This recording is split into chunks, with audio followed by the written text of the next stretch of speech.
What's up, guys? There's some 810 warthogs flying overhead. But anyways, this is a 2006 WR450F. I got it pretty much bone stock. It still had the AIS kit on it. It still had the stock exhaust and everything. At this point, I've changed or modified just about every single part on this bike, including the transmission, which you guys who know, you guys who have the WRs, you know that they have that fifth gear problem. So I just rebuilt that bottom end at the end of last year. Alright, so I'll just start from front to back and do a quick little overview. These are 17-inch Excel rims. I'm not sure, I think this is a WR hub based on this Speedo drive.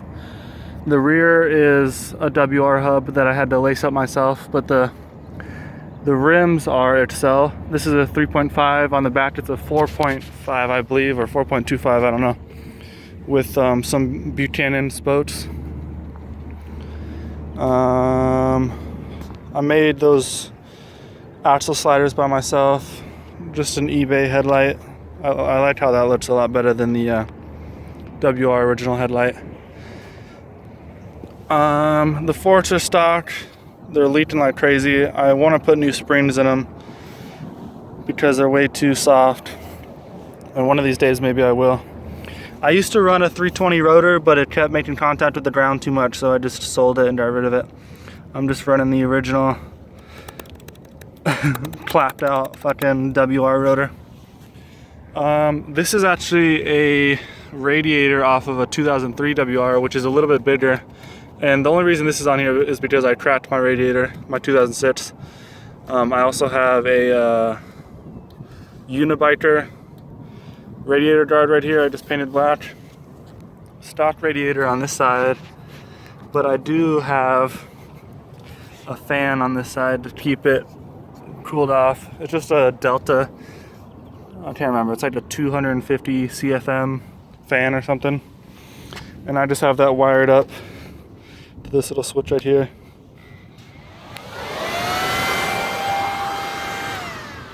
It seems to work pretty well, and I've put crazy amount of hours on that fan. Going back a little bit, I guess, we got frame sliders, basically just bicycle pegs attached to the frame right here where there's a little bracket. I tried attaching it to this on the other side, but it ended up cracking the frame right there, so I would not do that. And going up, we have 1 1/8 Renthal bars, or no, Pro Taper actually. Can't even remember my own bike.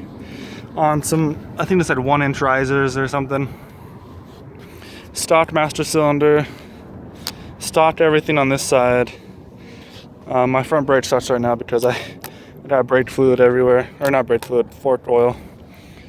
Here's just a eBay easy pull clutch lever. And here is part of my handbrake. I guess I'll talk about my handbrake all right now, so it's not like all chopped up. But this is a Honda 929 master cylinder. It's like a 19 mil, 3/4 inch, which is way too big for what I'm using it for, which is a 2-piston caliper on the handbrake. So it's super, super stiff. And I don't have the feeling that I want. But one of these days I'll get a Madura 13, maybe.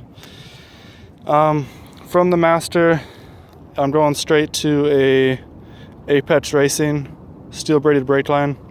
I had to get like an 80-inch or something, can't remember. And here's my Reservoir. When I first redid this bike, I was gonna make it red and white, so I got kind of gung-ho and I ordered some shit, and I ordered a red little Reservoir, which looks ugly with everything else.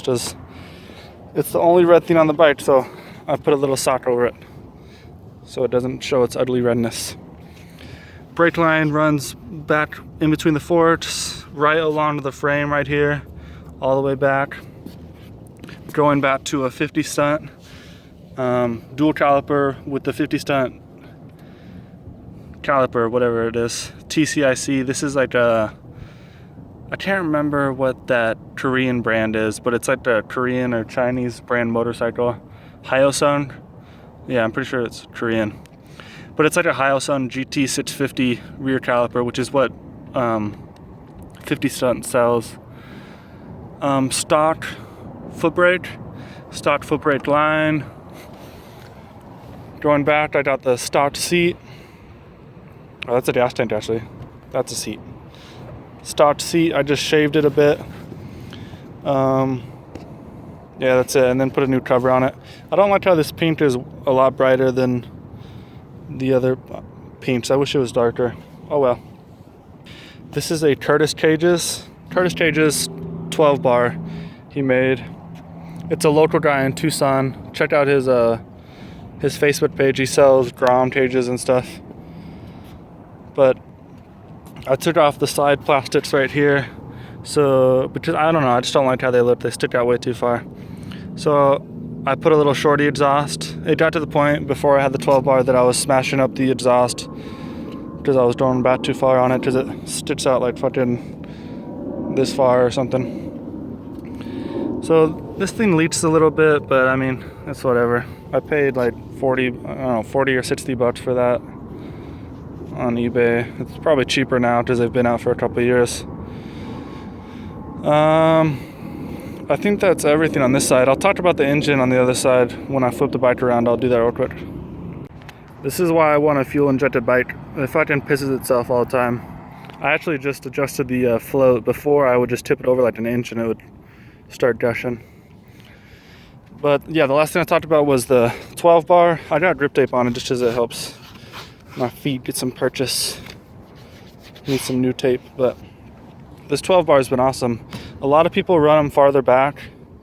I see some guys run it behind the tail, but I mean, come on.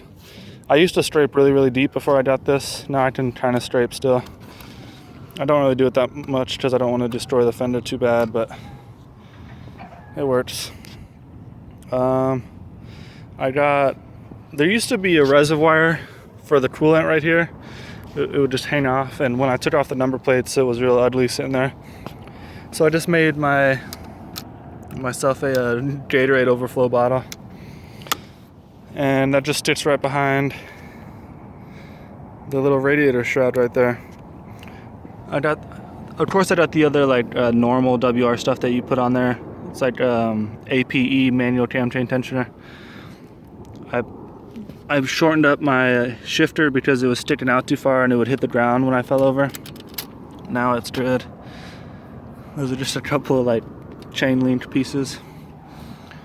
Oh, a big one. I should have mentioned this to begin with, but the breather on the WR, it usually goes from the air box, or no, it usually goes from the top of the head down to the bottom of the air box, but that just gushes oil when you're in a wheelie. So what I did is I routed it up under the tank, pretty much kind of in between the tank right here through the forks, and it goes to an air filter back there. You're probably not gonna be able to see it, but when it's running you can hear it like pulsing right there because it's breathing. I know I'm forgetting something. I've done a million things to this bike, but that's about it. I just rebuilt the engine last year, top and bottom end, because fifth gear was shitty. I'm running 1450 on the gearing, which is I think stock dirt gearing, but it does pretty good in the lot. It's not bad. I liked it nice and short because I do some slow stuff. All right, let me know if you have any questions. Just put it in the comments and I'll do my best to answer. I said, they have a room for $50. And I said, dummies, we have like 3 extra rooms. She said, what, would you mind? There's 3 of us, but we all share a bed, so we just need 1 room.